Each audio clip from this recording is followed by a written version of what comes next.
Hey you, yes you said you wanted to learn how to use a machine? Well, there's no better time than now. Go grab that old machine that has been sitting there with dust all over it and let's get threading. Hi Hans, welcome to Umening. My name is Destiny and today I want to show you how to use a machine.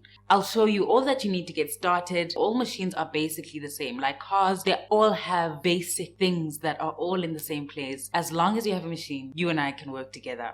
Today, we will just be threading it, nothing much to it. And at the end of the video, we'll be doing a short, cute little project. Just something simple, something basic, just to make sure we know how to sew. Alright, so here I have my Elna 320. I did a whole unboxing video on it if you need all the details on how I bought it, where I bought it, how much it was, and blah blah blah. As a beginner, I was told that this is the best machine that I could get. And I believe them because it's been treating me very well. Very easy to thread, as I will show you. So first, before we start threading, I want to show you the different parts of the machine. These are all basic parts. Every machine will probably have these parts to it. Let's go through all the parts that are essential and all the parts that every machine will probably have. Let me bring you up a bit. We'll start at the top. Here we have where the thread goes. This is called a spool in sewing languages. And this thing over here, this little thing is called the bobbin.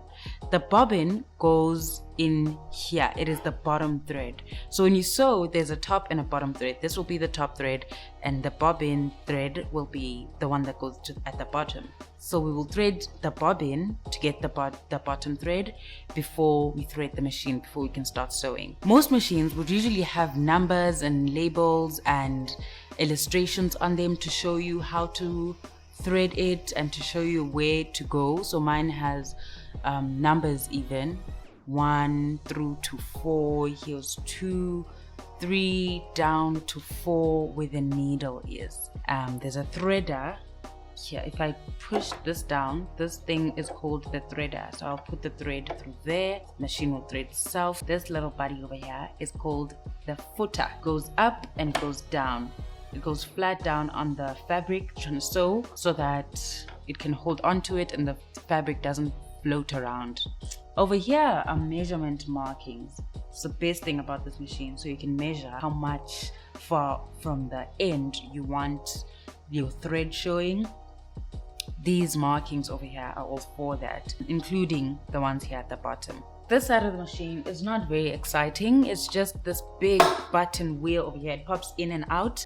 When you pop it out, that means that you are disconnecting the needle to the machine. So if I were to press the foot pedal right now, the needle won't go up and down. So we are disconnecting it so that when we thread the bobbin, the needle doesn't go up and down. Another rule about this is that you never turn it that way. You have to turn it this way all the time. This way to make the needle move. So this controls the needle basically. Yeah, if you move it that way, you're just gonna break the machine. Never. This is like very important. Never turn it that away from you. Always have to turn it towards you to make the needle go up and down. Alright, then you have the on and off switch. This plug here, okay, you see 2 wires now. One wire goes to the plug, to where I plug the machine for the electricity to run.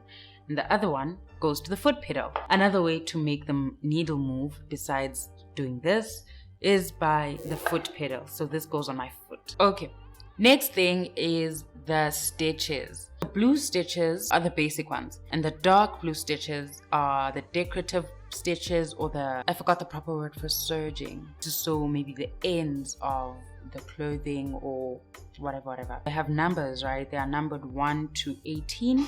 So you would change that. The light blue ones, you would just change like that to get the second zigzag stitch. To the third one, you do it like that, and so on and so forth. And then to get the dark blue ones, you have to come down here, go SS.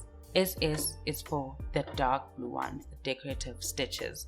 So you go SS and then go, that means you're on the 10th one, and that means you're on the 11th one, and that means you're on the 12th one, and so forth and so on. This guy over here controls the length of the stitches. That means how long they are or how short they are, as you can see over here. You understand? The bigger the number is, the longer the stitch will be.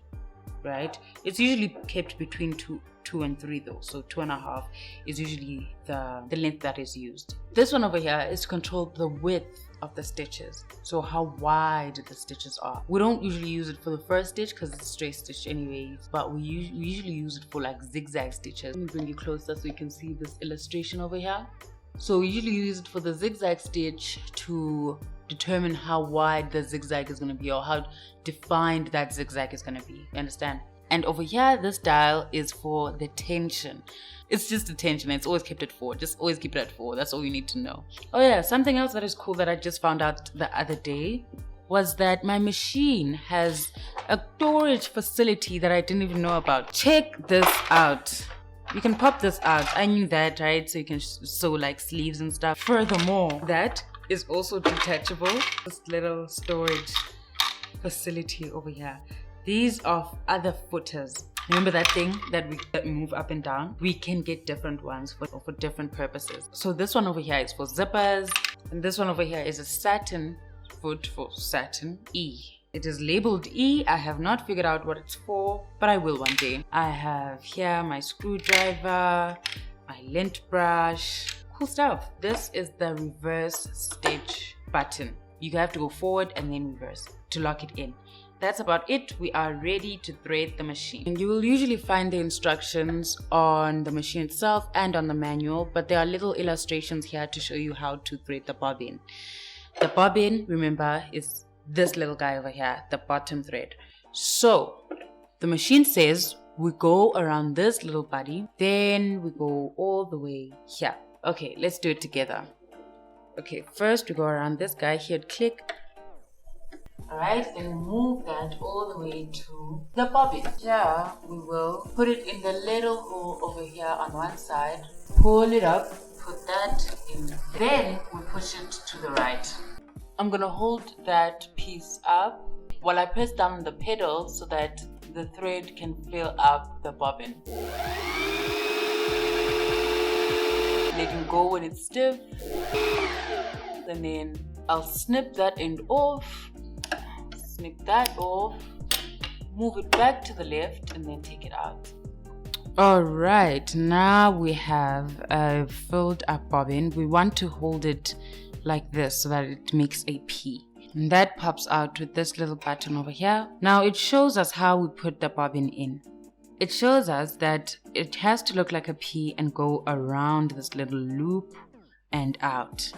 Like this. Around the loop until it can't go around anymore and out.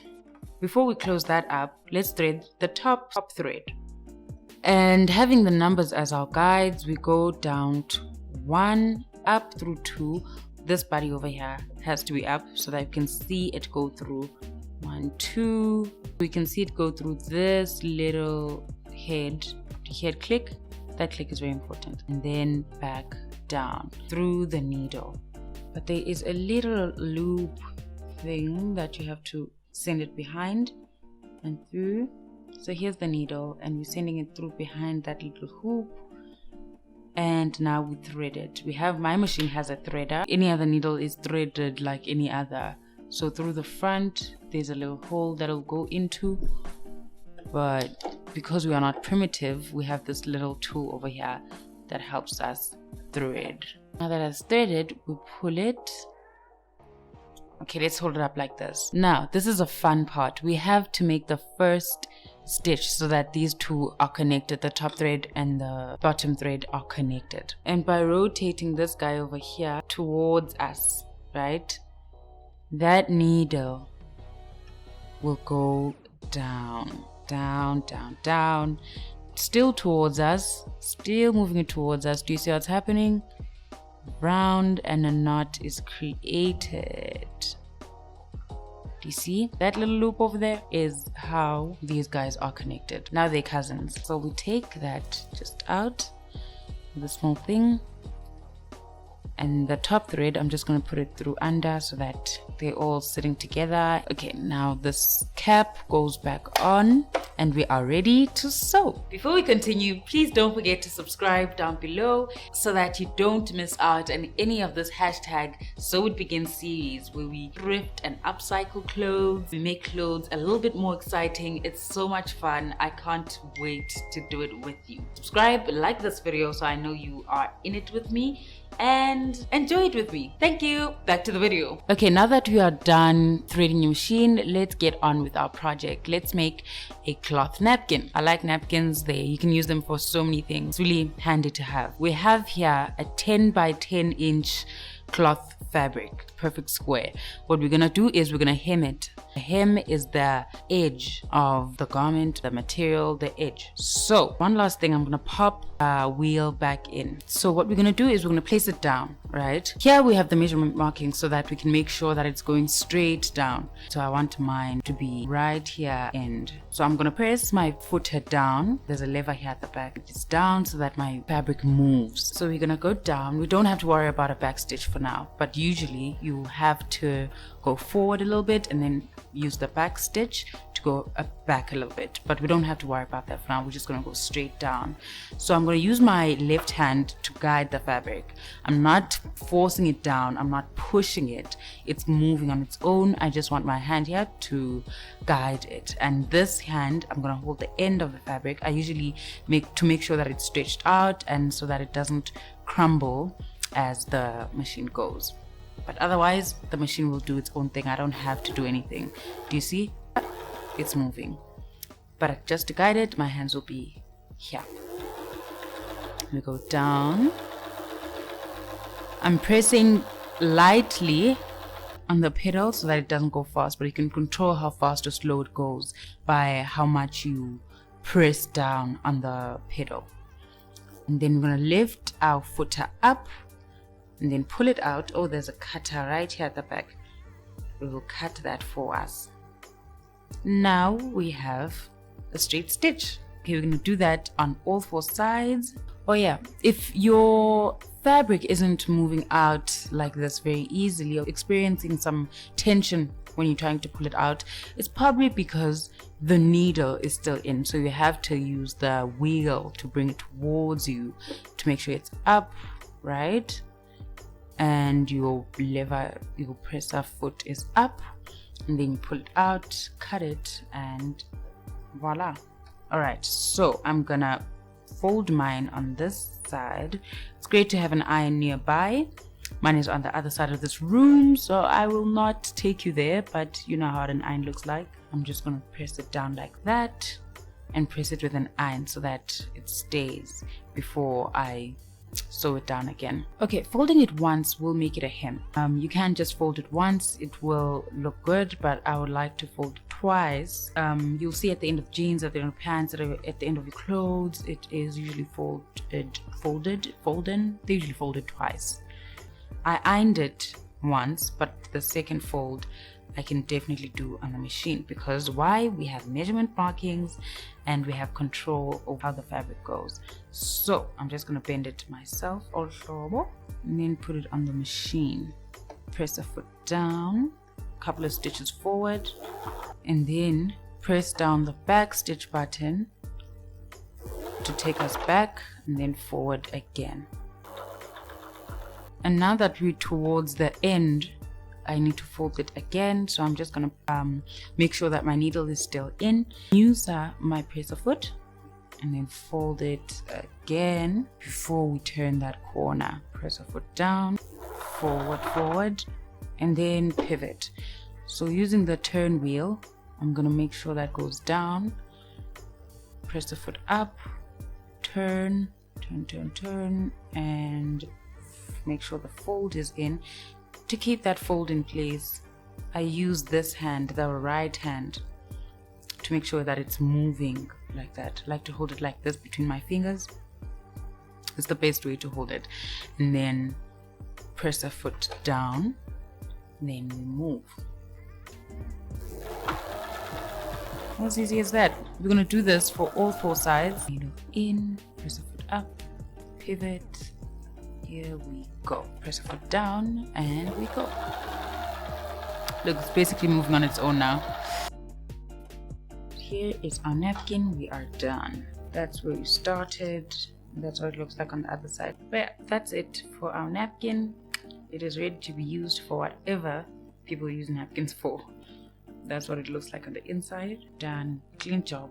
Alright, now that you know how to sew, make sure you subscribe so you don't miss out on any of the hashtag #sewitbegins series, and catch me on Instagram to see all these cool projects that we get up to, and let's have fun together. Alright, Hans, that's it for me today. What else do you want from me? Thanks for watching, thanks for subscribing. I'll see you in the next video.